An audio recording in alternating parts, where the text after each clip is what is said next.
பொது போக்குவரத்தில் ஈடுபடும் இலங்கை போக்குவரத்து சபை மற்றும் தனியார் பேருந்துகளில் நிர்ணயிக்கப்பட்ட கட்டணத்தை விட அதிகமாக பணம் வசூலிக்கும் நடவடிக்கைகளுக்கு எதிராக கடுமையான சட்ட நடவடிக்கை எடுக்கப்படும் என்று போலீஸ் தலைமையகம் எச்சரிக்கை விடுத்துள்ளது.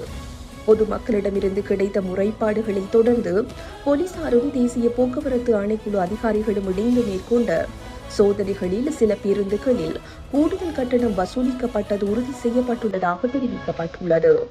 இதன் அடிப்படையில் எழுத்து மூலமாகவோ அல்லது வாய்மொழி மூலமாகவோ புகார் கிடைத்தால் மோட்டார் வாகன சட்டம் மற்றும் தண்டனை சட்டக்கோவையின் கீழ் சம்பந்தப்பட்டவர்களுக்கு எதிராக நடவடிக்கை எடுக்கப்படும் என்று அதிகாரிகள் தெரிவித்துள்ளனர்.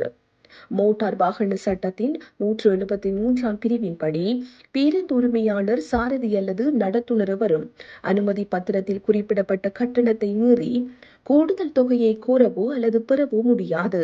இந்த விதியை மீறுபவர்களுக்கு எதிராக தண்டனை சட்டக்கோவையின் 372, 398 மற்றும் 386 பிரிவுகளின் கீழ் வழக்குகள் தொடரப்படும் என்று எச்சரிக்கப்பட்டுள்ளது.